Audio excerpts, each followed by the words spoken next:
the best of Money Matters. Market View on Money FM 89.3. That's right, you're tuning in to Money FM 89.3. Time now for Market View with me, Chua Tian Tian, where we take you through how the Singapore stock market closed for the day, the biggest movers, sectors, and of course the companies to watch. But as always, a quick recap of some key movements. Well, Singapore shares dipped today despite most Asian markets recording gains. So if we look at the Straits Times Index, it was down 0.22% at 4,328 points at about 2:39 p.m. Singapore time, and that's with a value turnover of some 826 million Sing dollars seen in the broader market then. Now, we do have the closing numbers, so let's take you through them. The STI closed marginally in the red, down just by 0.02% at 4,337 points. Now, in terms of value turnover, that stands at 1.41 billion Sing dollars. Gainers trailed losers 256 versus 278. Top advances for today, we've got for you Great Eastern, Soy Built, Construction and iFast. And top decliners, we've got here Jardine Cycle and Carriage, GEMXUSD and SGX. Well, in terms of counters to watch, we have SIA Group because the airline group yesterday reported this 5.4% increase in passenger traffic for August compared with the previous year. Now, the increase outpaced a 2.7% expansion in passenger capacity across Singapore Airlines and Scoot. Now, elsewhere from what to watch out of flag talks between US President Donald Trump and his Chinese counterpart Xi Jinping to the confirmation of Trump's pick Stephan Miran into the Fed's rate-setting Federal Open Market Committee. We've got more international headlines in focus. Plus, how Jack Ma is reportedly back at work to make Alibaba great again. And joining me right here in the studio is James Chio, CIO, Southeast Asia and India at HSBC Global Private Banking and Wealth. James, thanks for joining us today. Well, happy to be here. Great to have you. And James, let's zoom in on some of the counters to watch. Before that, I've gotten ahead of myself. How did the STI fare today, and any surprises if we look at the biggest movers? Yeah, I think it's largely unchanged, and I think investors, traders are just waiting for on the sideline really to kind of reevaluate and take a look. Because basically, we have big events. This week is a central banking weekend. Clearly, the next 2 days, all eyes will be on the Federal Reserve. So I think that those decisions would matter and would have a bearing on the trading activity today. So rather flattish today. Okay, and if we zoom in on some of the counters to watch, James, we do have SIA Group because the airline group reported this 5.4% in passenger traffic for August on the year. And this increase actually outpaced the increase in passenger capacity, which is 2.7% expansion. I know you don't comment on individual firms, but generally speaking, would you say brighter days are ahead for SIA and airlines as we look ahead to the Q4 holidays season? Yeah, if we take a step back, I mean, the matrices show that there is more demand compared to supply. So that shows that, whether it's travel or even business travel has been fairly robust so far. And of course, travel activity usually spikes up towards the year end. So I think that's going to be another tailwind for the airline industry. A curious question over here. Do you think that air ticket prices will become slightly more expensive as we head into Q4, barring seasonal changes? Well, clearly, I think all these, pricing of tickets very much driven by algorithms. So if the demand increases, prices will go higher. So they will sort itself out. But across the region, James, all eyes are on flag talks between US President Donald Trump as well as his Chinese counterpart Xi Jinping. This, of course, as Washington and also Beijing reach a framework deal over their TikTok dispute. What do you make of the developments and what are you tracking from here? Yeah, well, any conversations or any deal, I mean, it's been long-standing for quite some time, and if there is a deal, it's always positive. But clearly, I think the details will matter in terms of data security, in terms of how to bring it forward, in terms of the entire entity. So still quite a lot of unknown until the announcement, but I think clearly it's in terms of the broader picture of whether will this deal bring about closer cooperation between US and China. So I think those are the bigger questions that will be asked. Yesterday, we spoke with David Kuo, co-founder of The Smart Investor, and he said the TikTok deal is a red herring in his opinion. What are your thoughts, and really what are you watching out, aside from the TikTok deal, are you watching out on trade and particular sectors, for instance? Yeah, well, I think it's good that there are negotiations both sides, because you rather want both parties to be communicating with each other, and I think having a deal, I think it's good in this respect.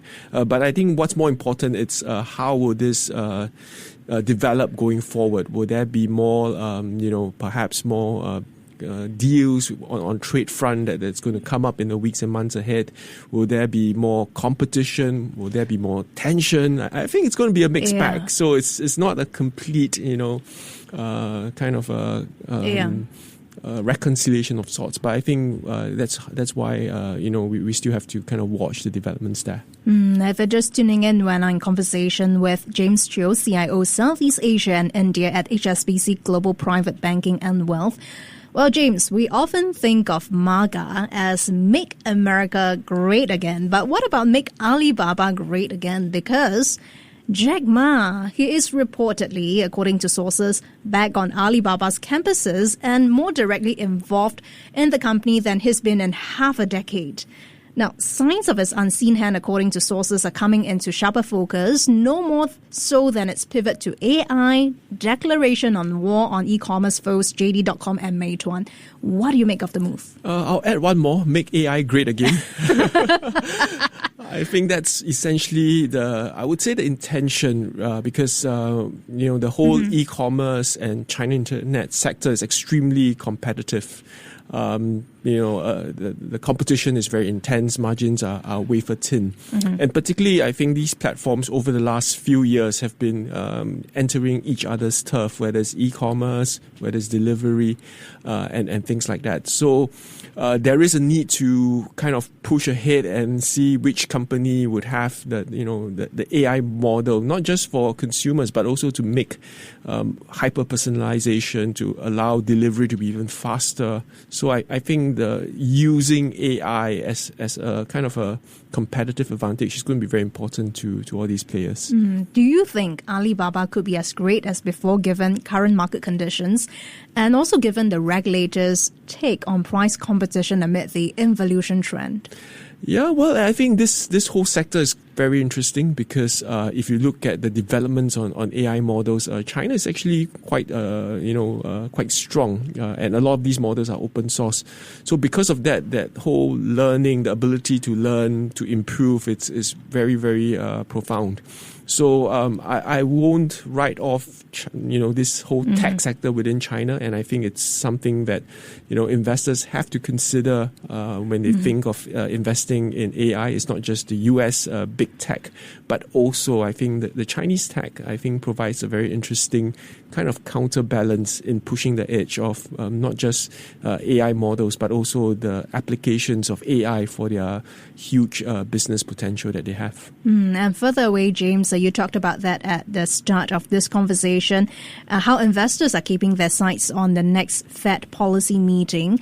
The meeting will take place now on Thursday or Wednesday with Trump appointee as a new member of the bank's Board of Governors and the rate-setting FOMC. Now, Stephan Miran, who chairs the White House Council of Economic Advisors, was cleared by the Republican majority Senate earlier this week. How would that affect the equation then when it comes down to rate decisions? Yeah, well, as of now, I think that rate cut of 25 basis points for September is mostly baked in. Now the question is, what sort could it be? 50 basis points? The probability is quite small, maybe 10-15% market's expectation. But if you look at, my view is it will be 25 basis points rather than 50 basis points, really because the effects of inflation associated with tariff is still, feeding through to the economy. So I don't think they should rush into cutting rates by 50 basis points. So 25 basis points looks like it. But the issue is, of course, now the forward guidance, right? The dot plot. Yeah, correct, the plot. So where the terminal rate will be, and individual, Fed members, what's the mix? Are they more hawkish or are they more dovish? So I think those signals will be very important. What are you expecting when it comes down to the terminal rate, the dot plot of expectations? Do you expect any descent or a divided Fed? What, for instance, and then what are the levels to watch then when it comes down to the USD based on your expectations? Yeah, well, as of now, I think it's very much a split within the FOMC members. So ultimately is where the terminal rate will be. Currently, I think the expectation, if it's about 3%, will be a bit on the dovish side. But if it's around 3.75, perhaps it's more on the hawkish side. So my suspicion is that the distribution will be somewhere in between.